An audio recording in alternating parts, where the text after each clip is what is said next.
Every believer thinks they've got the perfect argument, the one that can't be refuted, the one that proves, once and for all, that their religion is right. And yet these same arguments have been used, recycled, and repeated for centuries, passed down like family heirlooms that no one ever stops to examine closely. They sound profound until you actually stop and think about them. Once you do, most of them fall apart faster than you'd expect, because they rely not on evidence or logic, but on emotion, tradition, and the fear of being wrong. Let's start with one of the classics. You can't prove God doesn't exist. That's supposed to sound like a checkmate, but it's not. You can't prove that invisible unicorns don't exist either. That's not how logic works. The burden of proof always lies with the person making the claim. If someone says there's an all-powerful being running the universe, it's up to them to demonstrate that, not up to everyone else to disprove it. This argument survives because it confuses possibility with probability. It's possible that anything could exist, but that doesn't make it likely. People don't live their lives believing every unproven possibility. They apply evidence and reason selectively, usually when it doesn't threaten what they were taught to believe. Then there's the claim that everything must have a cause, so something must have caused the universe, and that something is God. It sounds tidy, but it collapses under its own weight. If everything needs a cause, then God would need one too. And if you say God doesn't, that he exists outside time,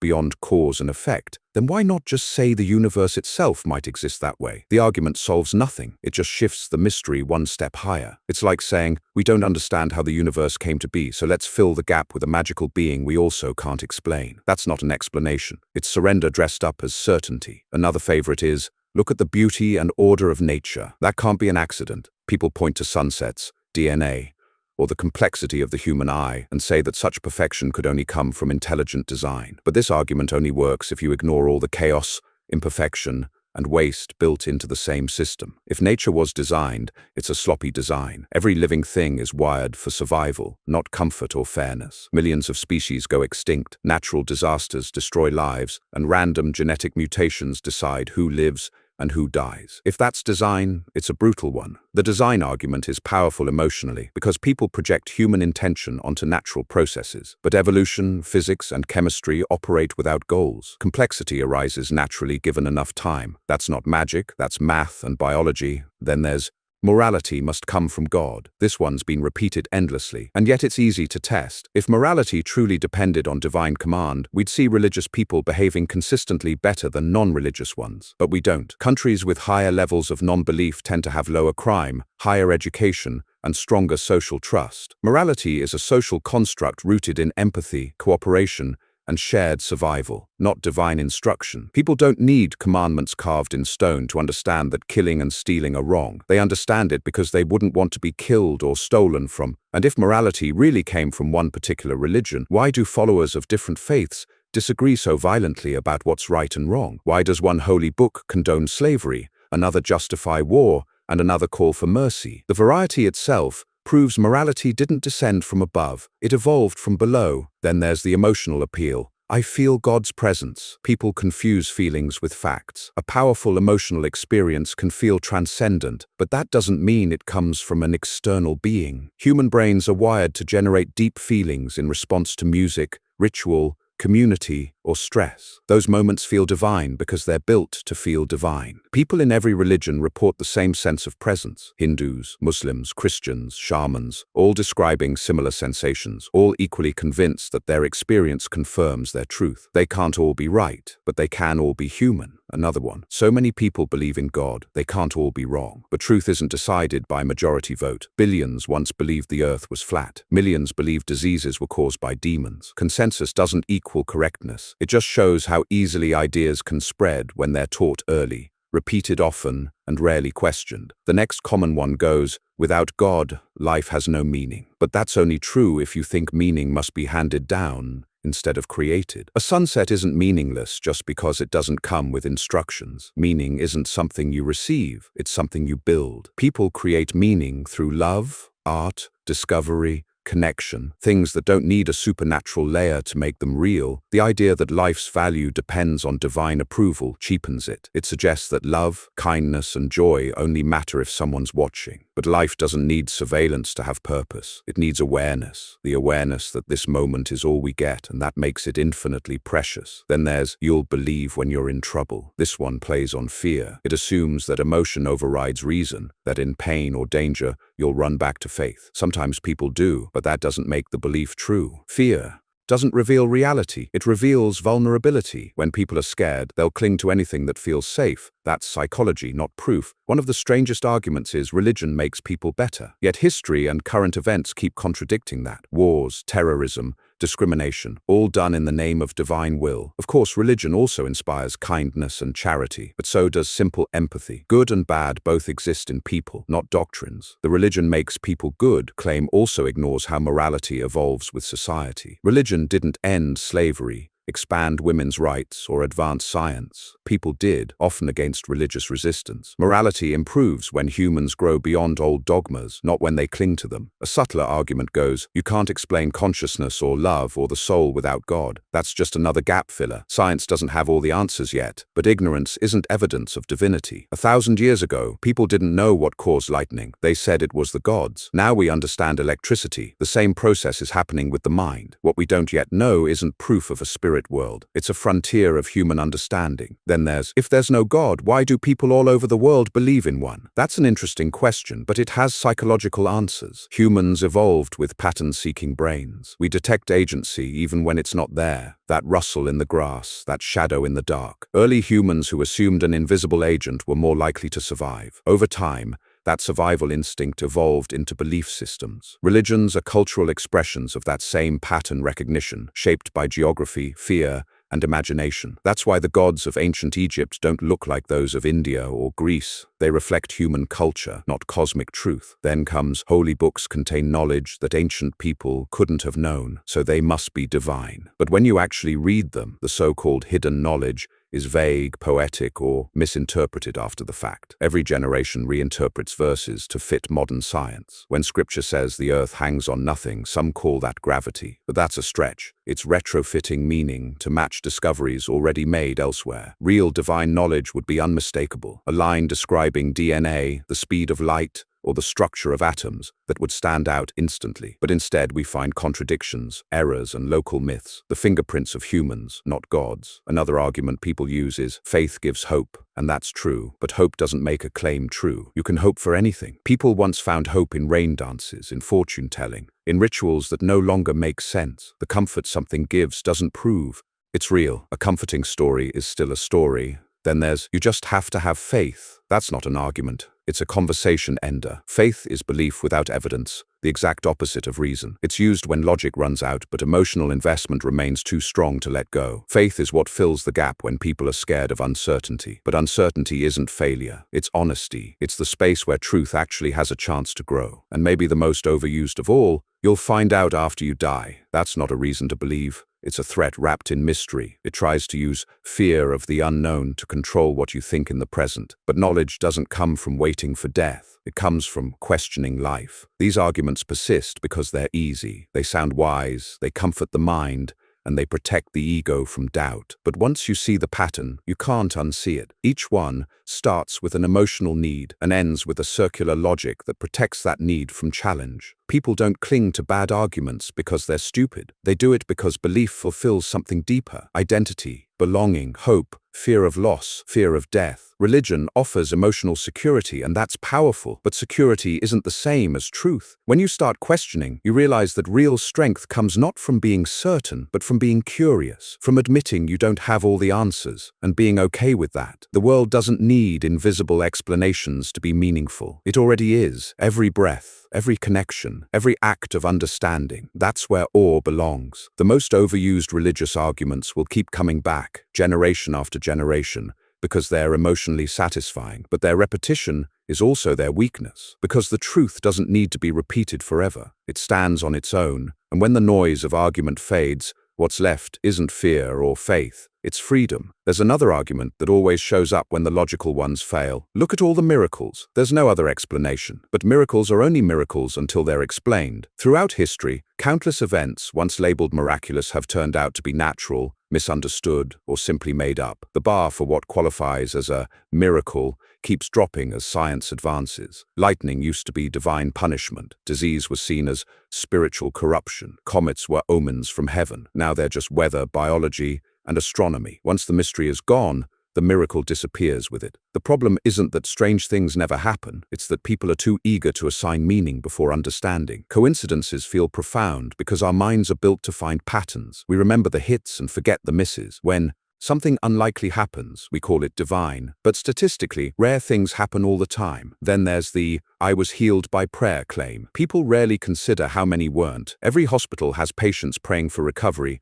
yet people still die. When one person gets better, it's called proof. When 10 don't, it's silence. That's selective memory. Confirmation bias dressed as evidence. Another tired line is, all religions teach the same truth. That sounds peaceful and open-minded, but it's not true. The core doctrines contradict each other. About gods, souls, salvation, sin, afterlife, creation, even morality. They can't all be right. What's really the same across religions isn't truth. It's human psychology. They all reflect our shared hopes and fears. They promise justice when the world feels unfair. They offer comfort when life feels fragile. That's not divine harmony. That's the human condition. Some say you can't explain why there's something instead of nothing. And that's true. We don't fully know. But that doesn't make any religion's answer automatically correct. Saying God did it doesn't explain how or why. It just ends the conversation. It's a placeholder for curiosity, a way to stop thinking instead of start thinking. We've been asking why existence exists for thousands of years. That question doesn't prove a creator. It proves human wonder. The fact that we can even ask such questions shows how far curiosity has taken us. The beauty of not knowing is that it leaves room to learn. Then there's the holy feeling argument. I feel peace when I pray, so it must be true. That's powerful because feelings are convincing, but feelings prove the feeling, not the cause. Meditation, music, breath work, even nature can create the same sensations. Peace is chemistry, not confirmation. It's the body calming itself, not a message from the sky. And yet people mistake internal experiences for external truths. They think, I felt something, therefore it's real. But by that logic, dreams and hallucinations would also be divine. The mind is a master illusionist. It can create conviction stronger than evidence ever could. Another one people lean on is, science can't answer everything. That's true, for now, but that's not an argument for religion. Ignorance isn't evidence of the supernatural. Every era thought it had reached the edge of knowledge, and every era was wrong. The unknown doesn't prove the unknowable. It just proves how much we still have to discover. When believers say science can't explain consciousness or the origin of life, they're right. Those are open questions. But jumping from "we don't know" to "therefore God" is a leap over logic. History shows what happens when people fill gaps with gods. Those gaps keep shrinking, and the gods keep retreating. Another popular argument goes, religion gives people something to live for. That one's partly true. Stories give purpose, but so do love, curiosity, art, and empathy. Purpose isn't exclusive to religion. It's built into the human drive to create meaning. When people lose religion, they don't lose purpose. They find it elsewhere. There's also, without religion, people would do terrible things. But morality existed before religion, and empathy exists outside it. People commit good and evil acts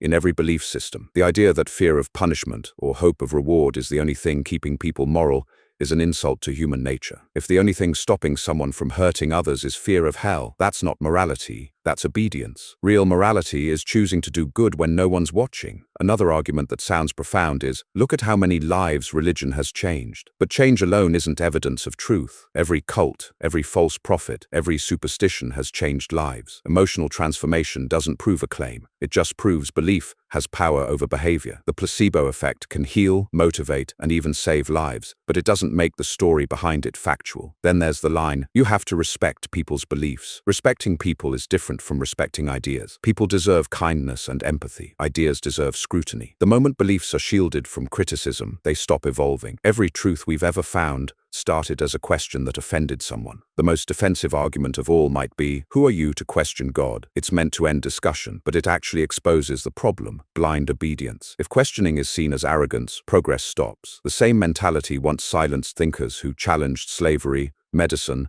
and the shape of the earth. Questioning is not arrogance, it's courage. And then there's the emotional ultimatum. You'll regret it when you die. That's not a moral argument, it's fear-based insurance. It tries to force belief through anxiety. But belief out of fear isn't faith, it's submission. Fear may control the body, but it never enlightens the mind. There's also the appeal to tradition. My family, My ancestors, my entire culture believed this. But tradition doesn't equal truth. People once believed in child sacrifice, divine kings, and bloodletting. Time doesn't sanctify ideas, it just makes them harder to question. When people are raised inside a belief system, it becomes part of their identity. To question it feels like betrayal. That's why old arguments survive. Not because they're logical, but because they're emotional anchors. Letting them go feels like losing yourself. And that's what makes these overused arguments so powerful. They don't operate on reason. They operate on fear, comfort, belonging, and habit. Each one touches something deep inside people's psychology. You can't prove God doesn't exist, appeals to doubt. Without God, there's no morality, appeals to fear of chaos. Faith gives hope, appeals to pain. They work not because they're true, but because they feel safe. The human mind is a storyteller. It craves meaning, patterns, and purpose. Religion provides all three, instantly and with authority. But once you start seeing through the arguments,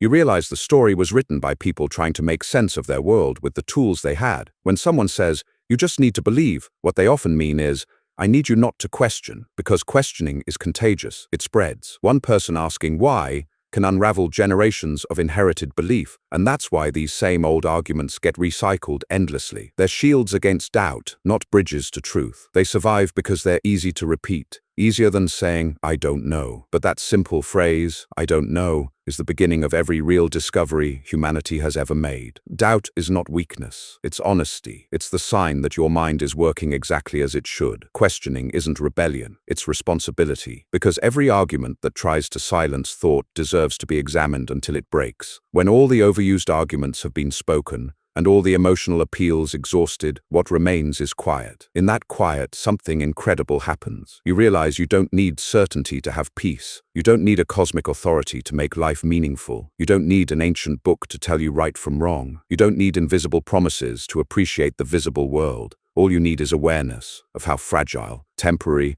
and extraordinary this moment is. That awareness alone carries more truth than all the recycled arguments ever could. And when you see that clearly, you stop needing to win debates. You stop fearing what happens after you die. You stop pretending to know what no one truly knows. You just live, fully, freely, and honestly. Because the most overused arguments for religion will always try to make you afraid of not knowing. But the real freedom begins when you finally say, "I don't know," and that's okay. What makes these arguments so persistent isn't just tradition, it's the psychology behind them. People don't cling to these lines because they're convincing. They cling because they're comforting. They protect against uncertainty. And the human brain hates uncertainty more than almost anything else. From a young age, people are taught that doubt is dangerous. Questioning authority feels like rebellion, and rebellion feels like guilt. That conditioning runs deep. So when a person hears an argument like, "You can't prove God doesn't exist," it doesn't function as logic, it functions as reassurance. It tells them their belief is safe. Religious arguments often work like emotional shields. They don't convince outsiders, they reinforce insiders. The real audience isn't the skeptic, it's the believer who's trying to hold their faith together. When they repeat these arguments, they're really talking to themselves, not to you. This is why the same arguments keep getting passed down through generations. They're not designed to stand up to evidence. They're designed to protect identity. For many people, religion isn't just an opinion about the universe. It's who they are, who their family is, who their community is. To question it feels like losing everything familiar. That's why debates about religion rarely change minds. The disagreement isn't just intellectual. It's emotional, cultural, existential. When belief gives meaning, belonging, and moral grounding, challenging it feels like tearing away the floor under someone's feet. And yet, despite all the fear, people do question, because there's something deeper than comfort. Curiosity. It's the same force that led humans to explore, to invent, to understand. The same curiosity that built science, art, and philosophy. Every major step in human progress came from someone refusing to accept the most overused arguments of their time. The argument, "We've always done it this way," once justified slavery, monarchy, and superstition. But people asked, why? And slowly, painfully, the world changed. Questioning sacred ideas isn't destruction, it's evolution. Religious arguments also survive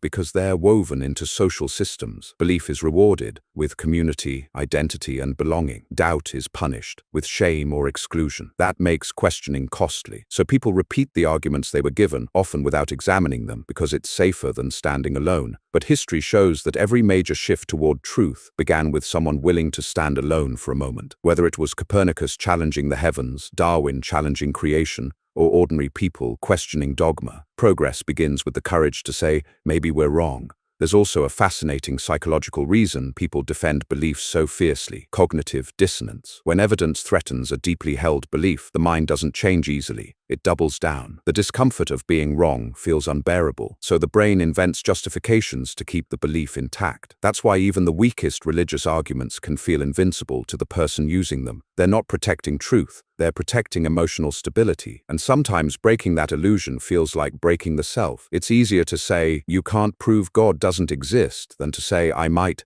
have been mistaken. Another reason these arguments endure is that they're often taught during childhood, before critical thinking develops. A child hears God made everything, or you'll be punished if you don't believe, and it becomes a mental foundation. By adulthood, questioning that feels unnatural, like trying to breathe underwater. That's why faith systems target the young, because belief, once implanted early, becomes emotional muscle memory. But people grow, and when they do, the cracks start to show. The same old arguments stop working. The same lines that once felt profound begin to sound hollow. That's often when people start searching, not for another religion, but for understanding. And that search, while difficult, leads somewhere far more honest. You start realizing that morality, meaning, and purpose don't vanish when the supernatural fades. They just become more authentic, because now they come from you, from your empathy, your choices, your values. You help someone, not because you fear punishment, but because it's right. You live well, not for a reward in the next life, but because this one matters. That shift, from obedience to understanding, is the real turning point. It's what happens when the old arguments lose power. They don't collapse all at once. They fade quietly, like echoes that no longer reach you. And in that quiet, you begin to build something of your own. You find that wonder doesn't need a creator to be beautiful. The stars don't lose meaning when you learn how they burn. The universe doesn't become less awe-inspiring when you realize it wasn't designed for you. If anything, it becomes more, because now you understand your place in it honestly. That's why, when people say, without God, life is meaningless, they've missed the point. Meaning isn't handed down, it's discovered. You find it in laughter, in love, in creativity, in kindness, in the very act of asking questions. The absence of divine oversight doesn't make life bleak, it makes it yours. And that's what all the overused arguments try to avoid. They try to keep people from realizing that they're capable of finding their own meaning, making their own morality, living without being watched or rewarded. Because once you see that, the illusion collapses. When you stop needing a divine authority to tell you what's true, you stop being easy to control, you stop being afraid, and that's when you become truly free, intellectually, emotionally, and spiritually, in the deepest human sense of the word. The same freedom that gave rise to art, science, philosophy, and human rights comes from questioning sacred claims. The same impulse that built civilizations wasn't faith, it was curiosity, and that curiosity is still alive in anyone who dares to ask, what if these arguments don't actually hold up? When you start listening to believers repeat the same lines, faith is proof, you'll understand when you die, science doesn't explain everything, you begin to notice the repetition. It's not dialogue anymore. It's defense, a defense against the unknown. But the unknown isn't the enemy, it's the horizon. It's where everything worth discovering lives. Every new idea, every insight, every truth, they all start with that space beyond certainty. That's the place religion once occupied, the space of awe. But now, awe belongs to knowledge, not dogma. When you embrace not knowing, something remarkable happens. The world doesn't get smaller, it gets bigger. The more you learn, the more wonder you find. You stop needing answers that come with commandments. You stop needing invisible beings to feel connected. You realize connection was there all along, in the atoms that make you, in the minds that question beside you, in the shared human journey of trying to understand. And maybe that's what makes the old religious arguments feel so small now. They were meant for a world that didn't yet know how vast reality really is. A world where thunder was terrifying, disease was mysterious, and stars were unreachable. But we're not in that world anymore. We've touched the stars, we've mapped the genome, we've looked deep into time itself, and yet